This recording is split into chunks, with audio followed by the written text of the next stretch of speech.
ॐ वसुदेवसुतं देवं कंसचाणूरमर्दनं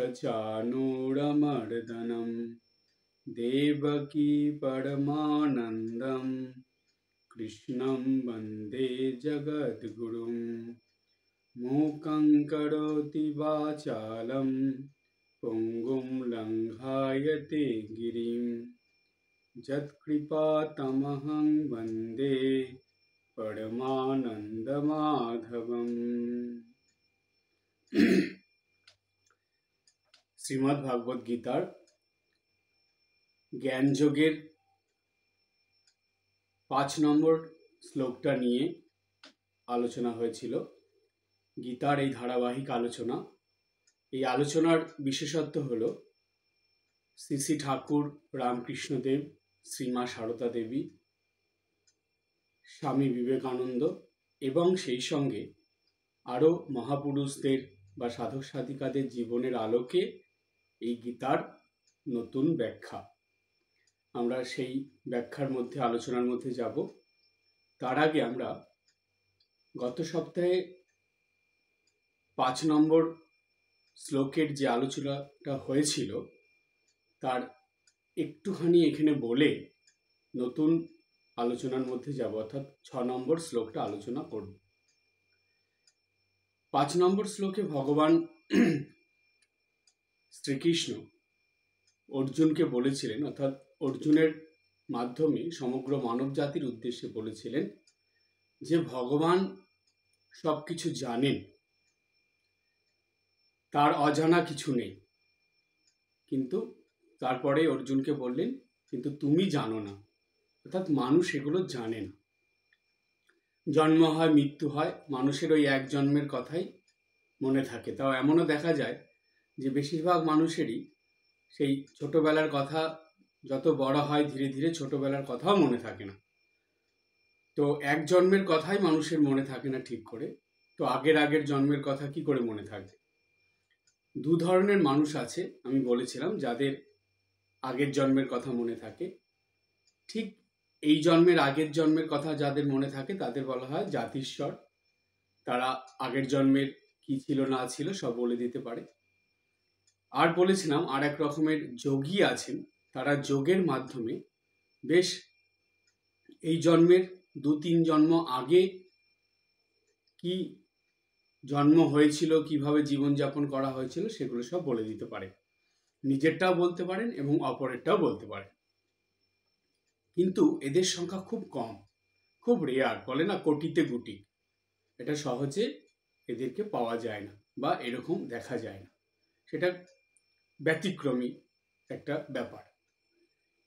কিন্তু সাধারণ আলোচনার মধ্যে বা সাধারণ বুদ্ধিতে যেটা বলে যে মানুষ এই এক জন্মের কথাই ঠিক করে মনে রাখতে পারে না। কিন্তু ভগবান তিনি শুধু মানুষের নয়, প্রত্যেকটা জীবেরই জন্ম জন্মান্তর ধরে যে তাদের জন্ম হতে থাকে, মৃত্যু হতে থাকে, কোন জন্মে কি হয় সব কিছু তো ভগবান জানবেন। তারই তো জানার উচিত, বা তিনি জেনেই তো এগুলো করেন। অনেক জন্মের পুণ্যর ফলে মনুষ্য জন্ম হয়।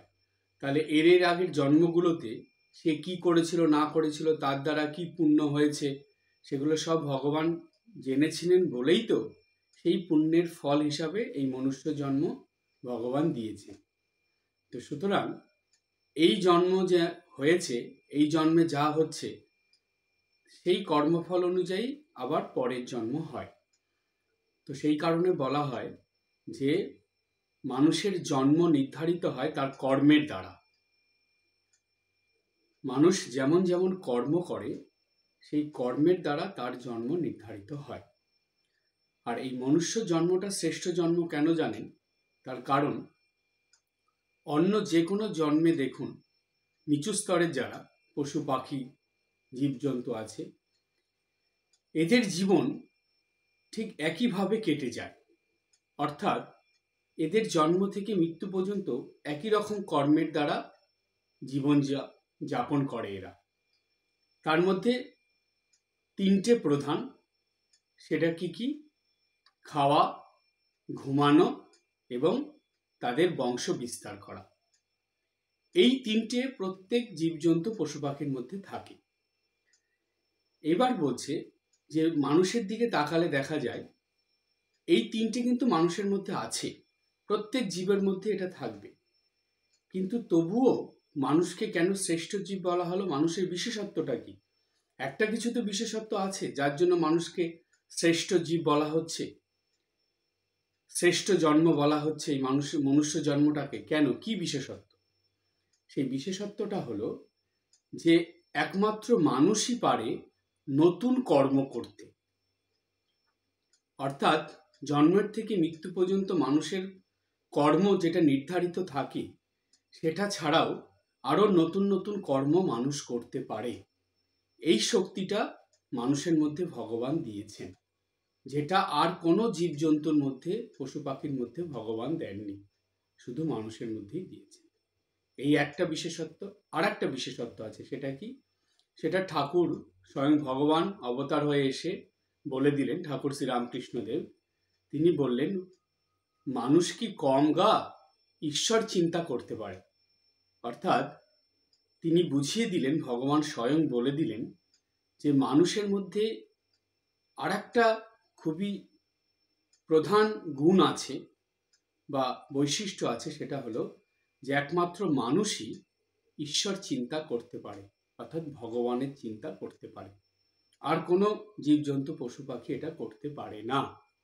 তাই বলা হয় যে মানুষ যদি নিজের বুদ্ধি দিয়ে, নিজের বিবেক দিয়ে, বিচার দিয়ে নতুন কর্ম না করে, আর যদি ঈশ্বর চিন্তা না করে, ঈশ্বরের সেবা পূজা, ঈশ্বরের স্মরণ মনন, ঈশ্বর আরাধনা, ঈশ্বর বন্দনা এগুলো যদি না করে, তাহলে কিন্তু সেই নিম্ন স্তরের যে পশু পাখিরা আছে তাদের মতোই মানুষের জীবন হয়ে যায়।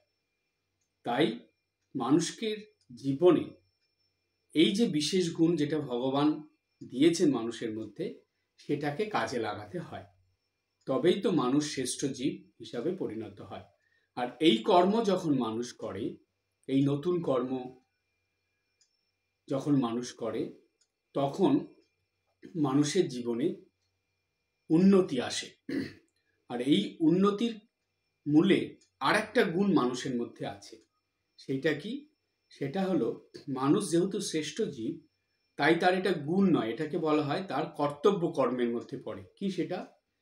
শ্রেষ্ঠ জীব হয়ে মানুষকে অপর জীবকে, অপর জীবজন্তুদেরকে সেবা করতে হয়। মানুষের সেবার উপরেই তাদের জীবন নির্ভর করে, পশু পাখি গাছপালা সবকিছুই। সুতরাং এটাও কিন্তু মানুষের কর্তব্য কর্মের মধ্যে এবং বিশেষ গুণের মধ্যে পড়ে। তাই দেখুন, এই তিনটে যদি কোনো মানুষ দৈনন্দিন জীবনে করতে পারে, নিত্যদিন সেবা কাজ, নিত্যদিন নতুন কিছু কর্ম বা নতুন কিছু ভেবে করা, এবং নিত্যদিন ঈশ্বর আরাধনা, ঈশ্বরের বন্দনা, সেবা পূজা, এগুলো যদি করতে পারে, তাহলে মানুষের কর্ম যেটা হয়, সেই কর্মটা এতই ভালো হয় যে ওই কর্মের ফলে মানুষ মনুষ্যত্ব থেকে দেবত্বে পৌঁছে যায়। অর্থাৎ মানুষের এই মনুষ্য জন্মটা সার্থক হয়ে ওঠে। তখন এর থেকে উন্নততর যে জন্ম, সেই জন্মে মানুষ চলে যায়। অর্থাৎ এই কর্মফল এতই ভালো হয় যে তার জন্মটা, এর পরের জন্ম ভালো হতে থাকে। এইভাবে আরো উন্নত মানের জন্ম নিতে নিতে সেই মানুষটা একটা সময় আসে যখন দেবত্বের স্তরে পৌঁছে যায়, অর্থাৎ মানুষ হয়েও দেবতা হয়ে থাকে।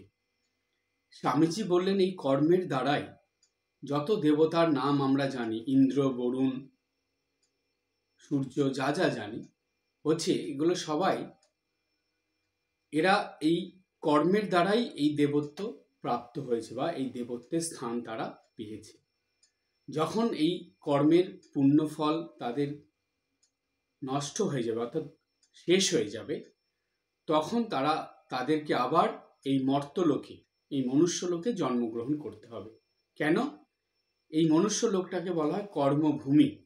এইখানে কর্ম করেই তাদেরকে আবার জীবনে উন্নতি করতে হবে, পুণ্য সঞ্চয় করতে হবে, এবং এই পুণ্য সঞ্চয় হতে হতে তারা আবার মনুষ্যত্ব থেকে দেবত্বে পৌঁছে যাবে এবং দেবতা হয়ে যাবে।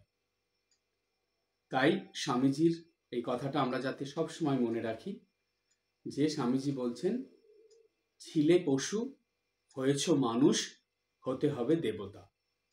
অর্থাৎ মনুষ্যত্বের থেকে আমাদের দেবত্বে পৌঁছতে হবে।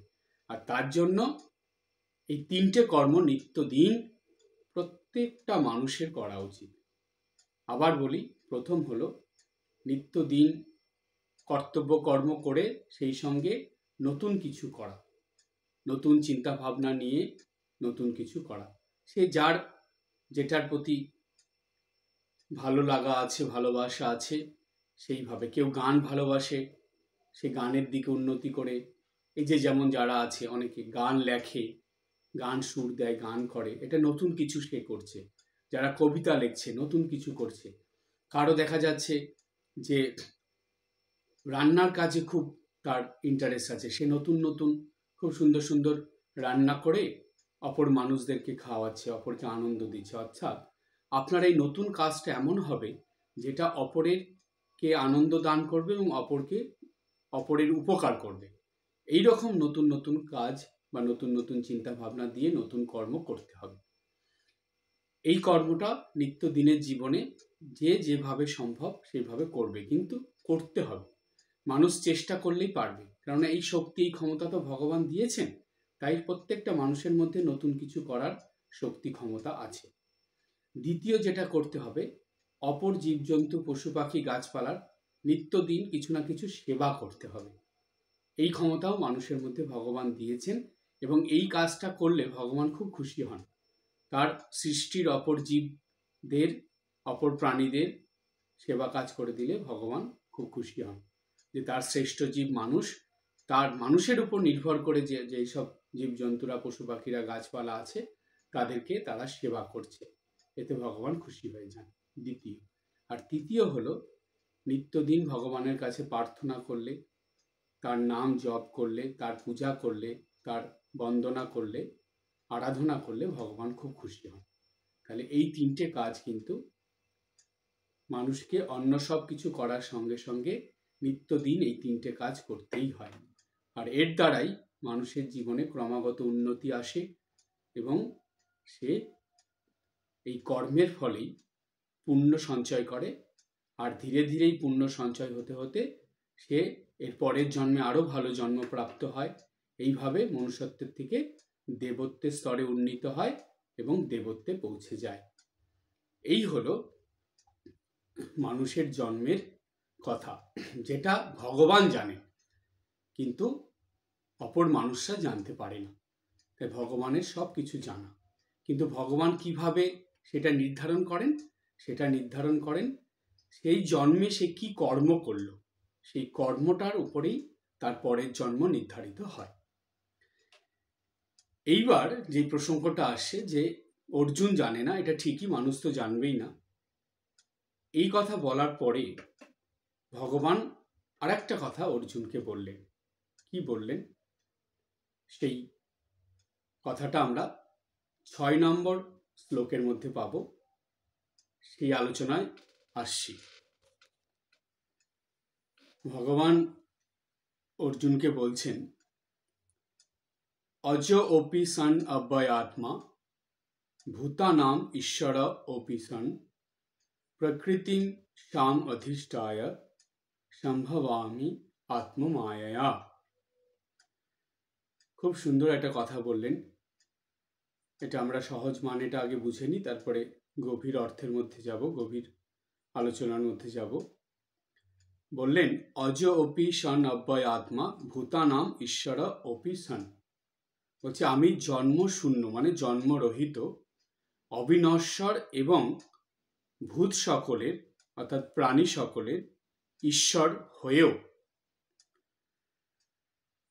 হয়েও প্রকৃতিকে অধিষ্ঠান করে, অর্থাৎ প্রকৃতিম সাম অধিষ্ঠায় সম্ভবামি আত্মমায়া।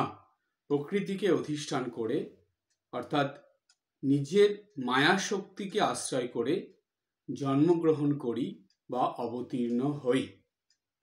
আবার বলছি, ভগবান অর্জুনকে বললেন, যে অর্জুন যে বলেছিলেন না যে আপনি বুঝতে পারছি না, যে অর্জুন চিন্তা করে এটা প্রশ্ন জিজ্ঞাসা করেছিলেন যে আপনি এটা কি করে বললেন, আপনি মানে সেই সৃষ্টির প্রথমে কর্মযোগের কথা সূর্যকে কি করে বলেছিলেন আপনি। তো এইসব ভাবছিলেন অর্জুন, চিন্তা করছিলেন, প্রশ্ন করলেন। তো সেইখানেই ভগবান অর্জুনকে যখন বললেন যে আমি তোমার জন্মের অর্থাৎ এই জীব সকল বা প্রাণী সকলের জন্মের সব কিছু জানি, কিন্তু আমার জন্মেরটা তুমি জানো না। এই যে জানো না বলছেন, যে কেন জানো না, এখন প্রশ্ন আসবে মনে যে কেন জানা যায় না ভগবানের এই জন্ম বৃত্তান্ত। তো ভগবান সেটা পরিষ্কার করে দিচ্ছেন। এবার পরপর বলছেন। প্রথমে বললেন অজ অপিসন অব্যয় আত্মা ভূতানাম ঈশ্বর অপিসন, বলে আমি জন্মশূন্য, অবিনশ্বর এবং ভূত সকলের ঈশ্বর হয়েও প্রকৃতিম সাম অধিষ্ঠায় সম্ভবানী আত্মমায়া, বলছে প্রকৃতিকে অধিষ্ঠান করে অর্থাৎ নিজের মায়া শক্তিকে অধিষ্ঠান করে আশ্রয় করে আমি জন্মগ্রহণ করি বা অবতীর্ণ হই। এই যে কথাটা ভগবান বললেন, এবার এখানে আমরা পরপর বুঝবো যে ভগবান কি বলতে চেয়েছেন তার এই কথার মধ্যে দিয়ে, কি বুঝিয়েছেন আমাদেরকে। প্রথমেই বলে দিলেন আমি জন্মশূন্য অর্থাৎ জন্মরহিত। ভগবানের জন্ম হয় না। বলবো এটা কেমন কথা মহারাজ, এই যে ভগবান জন্ম নেয় অবতার হয়ে, আমরা যে অবতার বলি রাম, কৃষ্ণ, চৈতন্যদেব, শ্রীরামকৃষ্ণ, যীশুখ্রিস্ট, বুদ্ধদেব, এদের জন্মেছেন তো ওরা, তাহলে জন্ম হয় না মানে না, এটা সেই রকম জন্ম নয়। এটা ভগবান কেন বললেন, প্রত্যেক জীবের, প্রত্যেক প্রাণীর, এমনকি মানুষ পর্যন্ত সবারই জন্ম হয় তার কর্মের বিধান অনুসারে অর্থাৎ কর্মফল অনুসারে। যেমন যেমন কর্ম করে সেই কর্মের যে ফল সেটা ভগবান বিচার করে তার জন্মটা, পরের জন্মটা নির্ধারণ করে।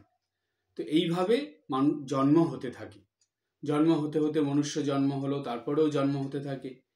এই করতে করতে যতদিন না তার কর্মফল শেষ হচ্ছে, যতদিন না সে ঈশ্বর লাভ করছে, ঈশ্বর দর্শন করছে, আত্মজ্ঞান হচ্ছে, ততদিন তার কর্ম ফলের যে পুণ্য সেটা সম্পূর্ণ শেষ হয়ে যায় না।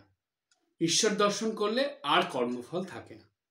কিন্তু যতদিন না ঈশ্বর দর্শন হচ্ছে, ঈশ্বর লাভ হচ্ছে, ততদিন তার কর্মফল থাকছে এবং তাকে বারবার জন্ম নিতে হচ্ছে। এটা হলো কর্মের বিধান, আর এটাই সৃষ্টির নিয়ম। ভগবান এই নিয়মই করে রেখেছেন যে তোমার জন্ম হলো, যেমন কর্ম করবে আবার সেই কর্মফল অনুযায়ী পরের জন্ম হবে, আবার কর্ম করবে, কর্মফল অনুযায়ী আবার পরের জন্ম হবে। কিন্তু যতদিন না তোমার পুণ্য কর্মের ফলে ঈশ্বর দর্শন হচ্ছে, ভালো কর্ম করার ফলে ঈশ্বর লাভ হচ্ছে, ততদিন তোমার কর্ম শেষ হয়ে যাবে না, কর্মফল শেষ হয়ে যাবে না। সুতরাং জন্ম নিতেই হবে। তো এই যে জন্মচক্রটা বলছে, এই রকম জন্মচক্রের মধ্যে ভগবান পড়েন না। কারণ শঙ্করাচার্য বলছেন ভগবান তিনি নিত্য, তিনি সৃষ্টির প্রথম থেকেই ছিলেন, আছেন এবং থাকবেন। তাই তার জন্মটা হলো স্বেচ্ছায়, অর্থাৎ তার ইচ্ছা হলে তিনি আসেন। কি জন্য আসেন? এই জীবকুলকে, বিশেষ করে তার শ্রেষ্ঠ জীব মানুষদেরকে মুক্তির পথ দেখাতে আসেন। সেই যুগে মানুষ কিভাবে চললে তাড়াতাড়ি কর্মফল কাটিয়ে মুক্ত হতে পারবে, সেই পথ দেখানোর জন্য ভগবান অবতার হয়ে আসেন, অর্থাৎ নরদেহ বা নারী দেহ ধারণ করে আসেন, এসে লীলা করেন। ভগবানের কর্মটাকে লীলা বলা হয়। লীলা করেন, লীলার দ্বারা তিনি শিক্ষা দিয়ে যান, সর্বস্তরের মানুষের জন্য শিক্ষা দিয়ে যান।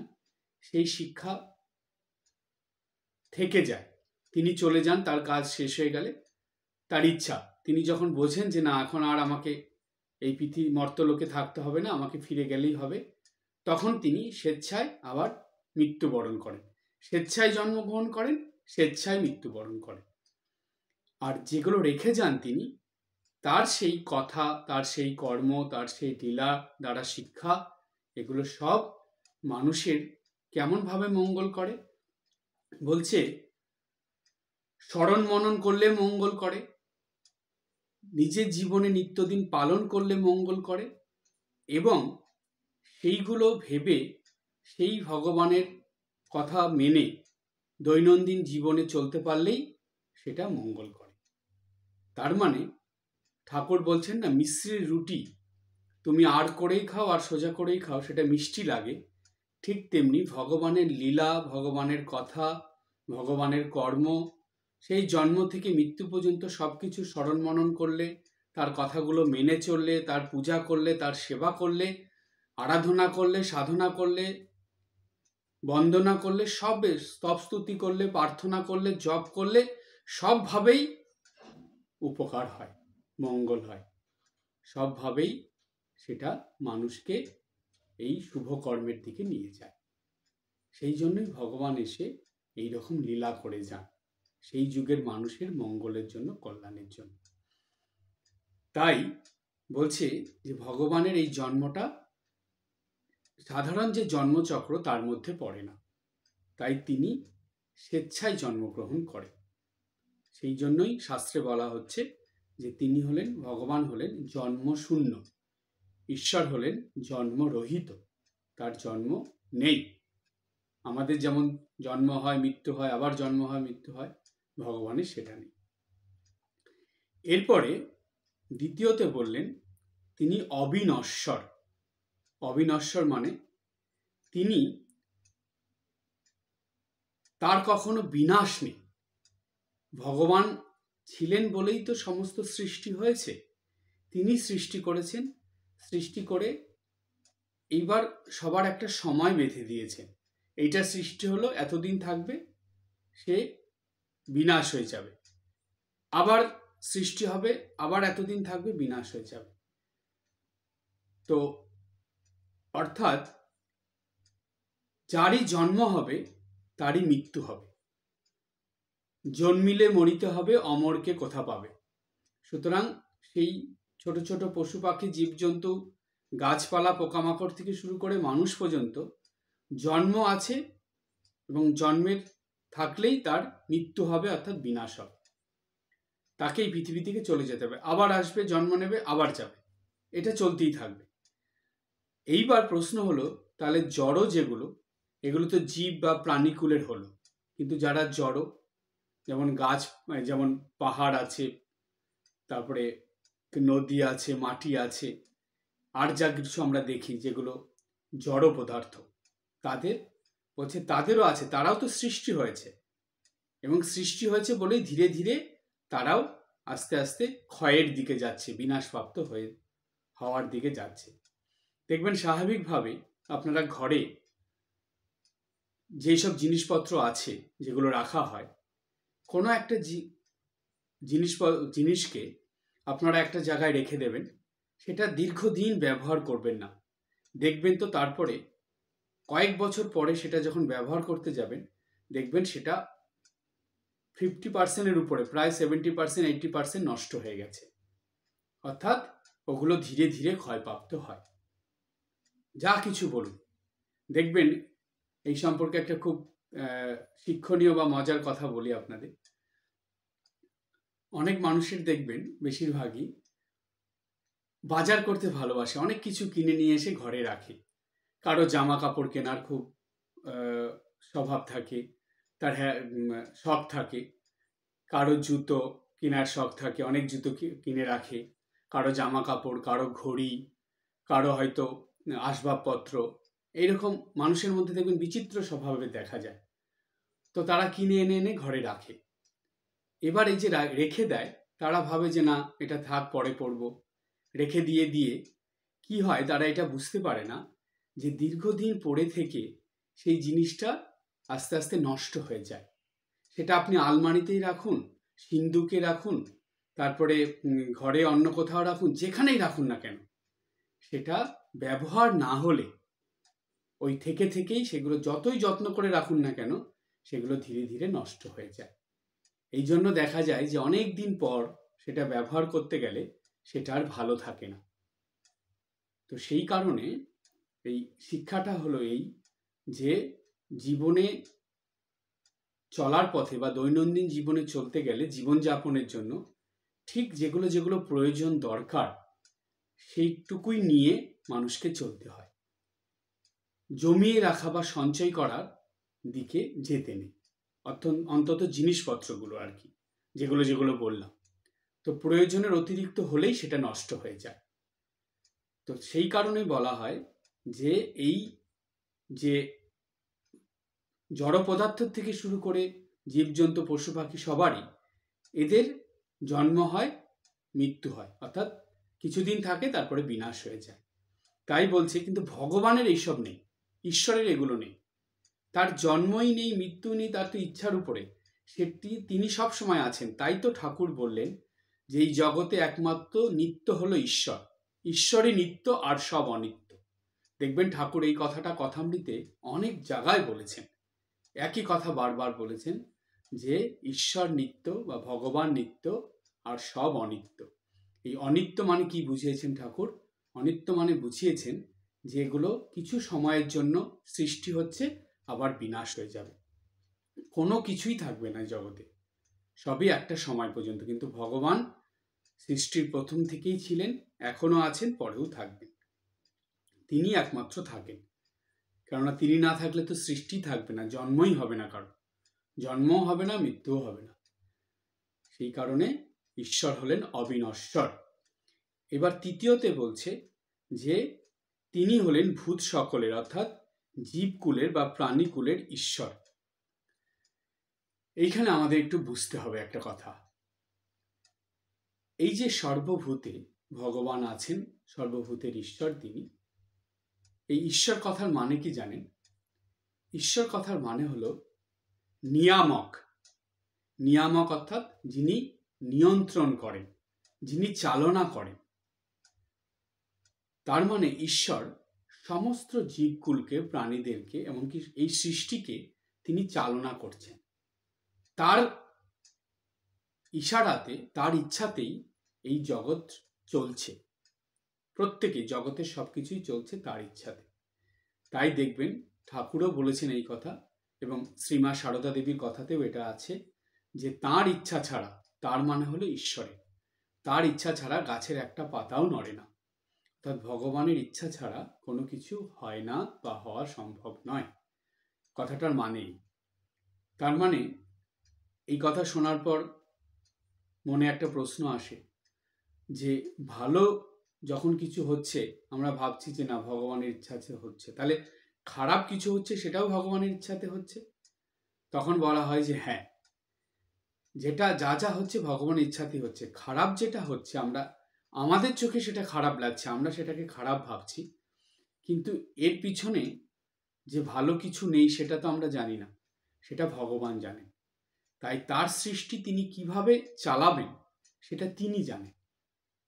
যেমন অনেক সময় দেখা যায় কি কর্মক্ষেত্রে যে যার উপর দায়িত্ব থাকে তিনি অনেক মানুষকে নিয়ে কাজ করছেন, তিনি সেই কাজটা কিভাবে করবেন সেটা তার বুদ্ধির উপর, তার বিবেচনার উপর এবং তার কর্মের উপর নির্ভর করে, তার ইচ্ছার উপর নির্ভর করে যে না আজকে এইভাবে তাদেরকে দিয়ে কাজ করাবো, আজকে এই কাজ করাবো, সেটা তিনি ভেবে নিয়ে করান। হয়তো এক একদিন দেখা যায় কাজের ক্ষেত্রে অনেক বেশি পরিশ্রম হচ্ছে, কষ্ট হচ্ছে, আবার এক একদিন দেখা যায় খুব হালকা কাজ আছে। তার মানে তিনি কিভাবে কাজটা করাবেন সেটা তার উপর নির্ভর করে। ঠিক যেই কাজের দায়িত্ব যার উপর থাকে সেই কাজটা কিভাবে করবেন সেটা তার মনের ইচ্ছার উপর বা তার বুদ্ধি বিবেচনার উপর নির্ভর করে। ঠিক তেমনি ভগবানও তাই, ভগবান এই সৃষ্টিটাকে কিভাবে চালাবেন, কিভাবে এই সৃষ্টি চলবে, বর্তমানে কি হবে, ভবিষ্যতে কি হবে, এগুলো সব ভগবান নিজের ঠিক করে নিয়ে বা নিজের ইচ্ছা অনুসারে তিনি চালিত করেন। কিন্তু জানবেন তিনি যেটা করেন সেটা ভালোর জন্যই করেন। তাই তো ভগবান গীতাতে বলেছেন না যে যা হয়েছে ভালোর জন্য হয়েছে, যা হচ্ছে ভালোর জন্যই হচ্ছে এবং যা হবে ভালোর জন্যই হবে। অর্থাৎ তার সৃষ্টিতে যা তিনি করছেন সেগুলো কিছুই খারাপের জন্য করছেন না, আমাদের চোখে সেগুলো হয়তো খারাপ লাগছে কিছু কিছু জিনিস, কিন্তু ভগবান জানেন এই খারাপের মধ্যেও ভালো আছে। যেমন দেখুন, একটা ছোট্ট উদাহরণ দিই, আপনারা বুঝতে পারবেন। যখন নাকি গ্রীষ্মকালে খরা হয় বা খুব রোদ ওঠে, বৃষ্টি হয় না, সেই সময়টা কি হয়, গাছের পাতা একদম শুকিয়ে যায়। বিশেষ করে চৈত্র মাসে দেখবেন গাছের পাতা শুকিয়ে তারপরে ঝড় আসে, কালবৈশাখী ঝড়, সব পাতা টাতা পড়ে গিয়ে একদম গাছের ডাল টাল ফাঁকা হয়ে যায়। কেমন খারাপ লাগে দেখতে, গাছগুলোর দিকে তাকানো যায় না, এরকম অবস্থা হয়। কিন্তু দেখুন কিছুদিন পরেই যখন বৃষ্টি শুরু হয়ে যায়, বর্ষা আসে, তখনই দেখবেন গাছের মধ্যে আবার নতুন পাতা গজিয়ে এত সুন্দর লাগে দেখতে, যেন প্রকৃতি আবার নতুনভাবে সেজে উঠেছে। তখন শুধু প্রকৃতির দিকে তাকিয়ে থাকতে ইচ্ছে করে। একটা সময় প্রকৃতির দিকে তাকাতে ইচ্ছে করতো না, ঠিক কিছুদিন পরেই এমনভাবে প্রকৃতি নিজেকে পরিবর্তন করে ফেললো যে তখন প্রকৃতির দিকে সবসময় তাকিয়ে থাকতে ইচ্ছে করে, মানে দেখেও যেন চোখ ভরে না, মন ভরে না। এটা কার ইচ্ছাতে হচ্ছে? কে করছেন? এটা কে করাচ্ছেন? ঈশ্বরই করাচ্ছেন, তার ইচ্ছাতেই হচ্ছে। সুতরাং ঈশ্বরের ইচ্ছাতেই এই সৃষ্টি সবকিছু হচ্ছে, এটা বুঝতে হবে। তাই বলা হলো যে ভূত সকলের ঈশ্বর হয়েও, ভগবান সবার নিয়ামক হয়েও কি করেন, নিজের প্রকৃতিকে অধিষ্ঠান করে অর্থাৎ নিজের মায়া শক্তিকে আশ্রয় করে জন্মগ্রহণ করেন বা অবতীর্ণ হন। এটাকে আমাদের একটু বুঝতে হবে। এই আলোচনার মধ্যে আসব। এবার ভগবান বলছেন যে তিনি প্রকৃতিকে অধিষ্ঠান করে অর্থাৎ নিজের মায়া শক্তিকে আশ্রয় করে জন্মগ্রহণ করেন বা অবতীর্ণ হন। এখন প্রশ্ন আসবে মনে যে কেন ভগবান যখন জন্মগ্রহণ করেন তখন মায়া শক্তিকে কেন আশ্রয় করেন? কারণ ভগবান যদি স্বস্বরূপে অবতীর্ণ হন অর্থাৎ অবতার হয়ে এই পৃথিবীতে আসেন, তাহলে তিনি যেই কাজের জন্য এই পৃথিবীতে আসছেন সেটা করতে পারবেন না। কারণ তার ওই চেহারা বা রূপ দেখে মানুষ, তার দুটো কারণ হবে। একটা হলো হয় তার কাছে যাবে না, তার কথা শুনবে না, অর্থাৎ তাকে দেখেই তারা হয়তো ভয় পেয়ে যাবে, সেই জন্য তার কাছেই যাবে না, তার কথাই শুনবে না। আর আরেকটা হতে পারে যে হয়তো তাকে দেখে এমন মোহিত হয়ে যাবে, বিভোর হয়ে যাবে যে তিনি যেই কাজের জন্য এসেছেন সেই কাজ তো করতেই পারবে না, বরঞ্চ তারা শুধু তার পিছন পিছনই ঘুরবে, আর কোনো কাজ করবে না, সবসময় তার সঙ্গেই থাকবে। তো সেই কারণে ভগবান কি করেন, মায়া শক্তিকে অবলম্বন করেন, আশ্রয় করেন। মায়া শক্তি কি? মায়া শক্তি হলো যে তিনি যে ভগবান নরলীলা করার জন্য অর্থাৎ নরদেহ বা নারী দেহ ধারণ করে এই পৃথিবীতে এসেছেন, সাধারণ মানুষের মতন সাধারণ নরনারীদের সঙ্গে মিশে গিয়ে সেইভাবে লীলা করছেন স্বয়ং ভগবান হয়ে, এটা যাতে মানুষ বুঝতে না পারে, নরনারীরা বুঝতে না পারে, সেই জন্য তিনি এই মায়ার আশ্রয় করেন, মায়াকে সঙ্গে নিয়ে আসেন, মায়া শক্তি দ্বারা এই জগতে অবতীর্ণ হন। কিন্তু এখানে একটা কথা হলো যে এই যে মায়া শক্তিকে আশ্রয় করে তিনি জন্মগ্রহণ করছেন বা অবতীর্ণ হচ্ছেন, সেটা বেশিরভাগ মানুষই, হয়তো 100 জনের মধ্যে 99 জন বা 98 জন মানুষই বুঝতে পারে না। কিন্তু এদের মধ্যে এমন কিছু মানুষ থাকে যারা ভগবানের এই জন্ম হয়েছে এবং তিনি লীলা করছেন, কি কাজের জন্য এসেছেন, সবকিছু বুঝতে পারে, জানতে পারে। তারা কারা? তারা হলেন যে মুনি ঋষিরা, সাধক সাধিকারা এবং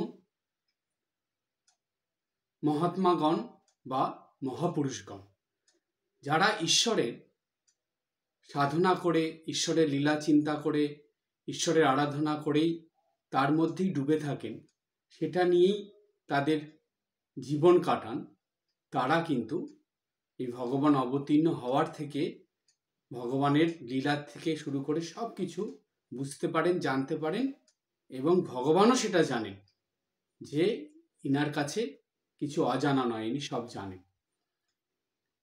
তাহলে এই যে ভগবানের জন্মগ্রহণ করে আসা মায়া শক্তি দ্বারা,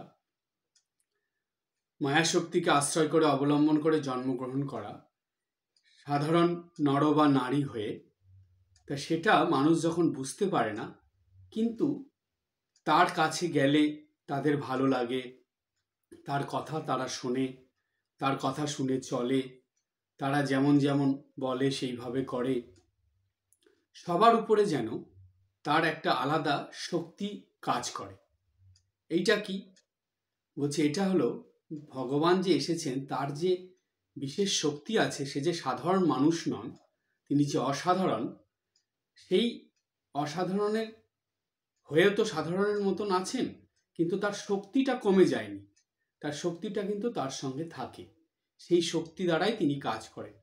না হলে আপনারা ভাবুন তো, ভগবান শ্রীকৃষ্ণ জন্মগ্রহণ করার পরে সেই ছোট বয়স থেকে কত অসম্ভব কাজগুলো তিনি করেছেন, কত অসুরদের তিনি মেরেছেন, কত এই লীলা দেখলে বোঝা যায় যে এত ছোট বয়সে এত বাচ্চা একটা ছেলে, সে কি অসাধ্য সাধন করে ফেলছে, কি করে সম্ভব?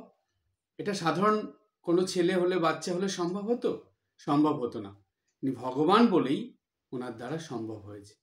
কিন্তু দেখুন, এমন লীলা, মায়া শক্তির এমন খেলা, ছোট্ট শিশু শ্রীকৃষ্ণ সে এগুলো করছে, মানুষ দেখছে, কিন্তু আবার পরেই ভুলে যাচ্ছে সেগুলো। তারা সেগুলো নিয়ে যে আরে এরকম করে ফেললে ওই তো স্বয়ং ভগবান, এর কাছে গিয়ে বসে থাকি, এর পুজো করি, সেরকম নেই। আবার কিন্তু সব ভুলে গিয়ে তারা যেমন দৈনন্দিন জীবনযাপন করছিল সেরকম করছে। স্বয়ং মা যশোদা তিনিও বুঝতে পারছেন না। তাহলে কেমনভাবে ভগবান এই মায়া দিয়ে মানুষকে ভুলিয়ে রাখে, বুঝতে দেয় না তাকে। কেন? মানুষ বুঝে ফেললেই যে তার লীলা, সে যেই কাজের জন্য এসেছে সেই কাজ করতে পারবে না। মানুষেরকে যে শিক্ষা দিতে তিনি এসেছেন সেই শিক্ষাটা তিনি দিতে পারবেন না। তাই এই মায়া শক্তিকে আশ্রয় করে, অবলম্বন করে ভগবান জন্মগ্রহণ করেন এবং লীলা করে এই লীলার মধ্যে দিয়ে তিনি মানুষের উপকার করে, কল্যাণ করে, মঙ্গল করেন, এবং সেই শিক্ষাই রেখে যান পরবর্তী মানুষের জন্য। দীর্ঘ বছর ধরে এগুলো চলতে থাকে। এইভাবে চলতে চলতে যখন ভগবান দেখেন যে তিনি যেই শিক্ষা দিয়ে এসেছিলেন সেটা আস্তে আস্তে মানুষ ভুলে যেতে বসেছে, সেইভাবে মানুষ চলছে না, সেগুলো সেই পথ অবলম্বন করছে না, ক্রমাগত মানুষ ধর্মকে ছেড়ে অধর্মের দিকে চলে যাচ্ছে, তখনই কি হয়, এই যারা মুনি ঋষিরা থাকেন, সাধক সাধিকারা থাকেন, সাধু সন্ন্যাসীরা থাকেন, তারা তখন এগুলো দেখে ভগবানকে খুব প্রার্থনা করতে থাকেন, ভগবানকে আসার জন্য তারা অনুরোধ করতে থাকেন, আসার জন্য ভগবানকে ক্রমাগত তারা ডাকতে থাকেন, প্রার্থনা করতে থাকেন। তখন ভগবান দেখেন যে না, এখন আর না গেলে নয়, কারণ সেই অধর্মের হাত থেকে মানুষকে উদ্ধার করার জন্য, ধর্মের পথে চালিত করার জন্য, এবং এই জগতের যে ধার্মিক লোক যারা থাকে, সাধু সন্ন্যাসী মুনি ঋষিরা যারা থাকে, সাধক সাধিকারা, তাদেরকে রক্ষা করার জন্য ভগবান আবার আসেন। এটা তো গীতাতে ভগবান বলেই দিয়েছেন নিজে মুখে। সুতরাং আবার তিনি তখনকার সময়ে যেই রকম কাজের দরকার, যেই রকম শিক্ষার দরকার, তার জন্য যেই স্থানে জন্মগ্রহণ করতে হবে, যেই পরিবেশে জন্মগ্রহণ করতে হবে, সেগুলো সব নির্ধারণ করে আবার তিনি জন্ম নেন, অর্থাৎ অবতীর্ণ হন। অবতার কথার মানে হলো অবতীর্ণ হওয়া। তিনি আবার অবতীর্ণ হয়ে আসেন, অবতার হয়ে অবতীর্ণ হন, এবং আবার লীলা করে মানুষকে শিক্ষা দিয়ে একটা সময়ের পর চলে যান। আর কিন্তু প্রতিবারই ওই মায়া শক্তিকে অবলম্বন করেই তিনি এই পৃথিবীতে জন্মগ্রহণ করেন, আর সাধারণ মানুষের মতনই জীবনযাপন করেন, সাধারণ মানুষের সঙ্গে মিশে যান, গিয়ে অসাধারণ কাজ করে চলে যান। কিন্তু তখন মানুষ এটা বুঝতে পারে না। যেমন ভগবান শ্রীকৃষ্ণ যাদের সঙ্গে খেলতেন, তার সখাদের সঙ্গে যাদের সঙ্গে ছিলেন, সেই মানুষরা তারা কজন শ্রীকৃষ্ণকে চিনেছিল, রামকে কজন চিনেছিল, ভগবান শ্রীরামকৃষ্ণকে কজন চিনেছিল? কামারপুকুর গ্রামে ওই চিনু শাখারি বাদে কারাই বা ঠাকুরকে জানতে পেরেছিল ঠিকভাবে তিনি যে অবতার ভগবান। এইদিকে দক্ষিণেশ্বরে যাদের সঙ্গে ঠাকুর সবসময় থাকতেন, সেই দক্ষিণেশ্বরের পূজারী ব্রাহ্মণ থেকে আরম্ভ করে তারাই ঠাকুরকে জানতে পারেনি।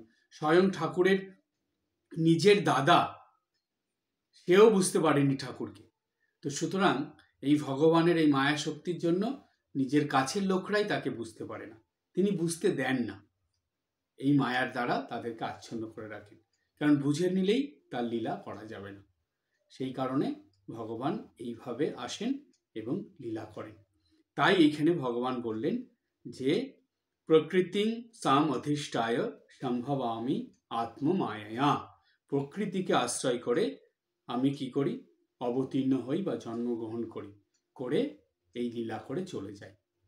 এটা সাধারণ বুদ্ধিতে মানুষ বুঝতে পারে না, কিন্তু যখন মানুষ বুঝতে পেরে মানুষ কি করে, ভগবানের তখন আরাধনা করে, পূজা করে, জপ করে, তখনই মানুষের মধ্যে ভক্তির উদয় হয়, অর্থাৎ মানুষের মন ভক্তিতে ভরে যায়। আর এরা ভগবানের লীলাটা দেখে ভগবানের শিক্ষাটা গ্রহণ করে তারা ভগবানের পূজা করছে, জপ করছে, ভগবানের সেবা করছে, প্রার্থনা করছে। এটা চলে গেল ভক্তি মার্গের দিকে। আর যারা ভগবানের এটা বুঝে নিয়ে ভগবানের ধ্যান করে, ভগবানের লীলা চিন্তন করে, ভগবানের লীলাটা তারা বুঝতে পারে, তারা হলো জ্ঞান মার্গী। তারা জ্ঞান অর্জন করে নেয়, ভগবানকে বোঝার জ্ঞান। তাই ভক্তি এবং জ্ঞান এই দুটো বেশিরভাগ ক্ষেত্রে দেখা যায়। ভক্তি মার্গী বেশি থাকে এবং জ্ঞান মার্গী কম থাকে, কারণ ভগবানের লীলা চিন্তন করে তার সেবা করতেই বেশিরভাগ মানুষ ভালোবাসে, তাই সবাই ভক্তি মার্গের দিকেই যায়। আর ভগবানের ধ্যান করে তাকে ঠিক ঠিক বুঝতে পারা সেটা খুব কম। যারা পারে তারা হলো জ্ঞান মার্গী, অর্থাৎ তারা সেই জ্ঞানটা অর্জন করে ফেলেছে, ভগবানকে বোঝার যে জ্ঞান দরকার সেটা তাদের মধ্যে আছে। তাই তারা ভক্তির দিকে যায় না, তারা জ্ঞানের দিকে যায়। সেটা বুঝে নিয়ে তারা ভগবানের চিন্তায় ডুবে থাকে, সেই লীলা আস্বাদন করে। আর যারা ভক্তি মার্গী তারাও কিন্তু ভগবানের লীলা আস্বাদন করছে, কিন্তু কিভাবে করছে? তারা সেটা সেবা পূজার দ্বারা করছে, জপের দ্বারা করছে, ভজন কীর্তনের দ্বারা করছে। তাই জানবেন যে ভগবান এসে যেই কাজ করে যান সেটা যারা পরে বুঝতে পারে এবং বুঝে ভগবানের পূজা, সেবা, আরাধনা, বন্দনা, স্তবস্তুতি করে, তারা ভক্তি মার্গী। এবং যারা ভগবানের লীলা চিন্তন করে, ধ্যান করে, ভগবানকে নিজের অন্তরে অনুভব করে, বুঝে নেয়, তারা হলো জ্ঞান মার্গী। এইভাবেই ভগবানের এই অবতার লীলা বোঝা সম্ভব হয়। আজকে এই পর্যন্ত। সবাই ভালো থাকবেন, হাসি খুশি আনন্দে থাকবেন। ওম শান্তি শান্তি শান্তি। হরি ওম তৎসৎ। শ্রীরামকৃষ্ণার্পণমস্তু।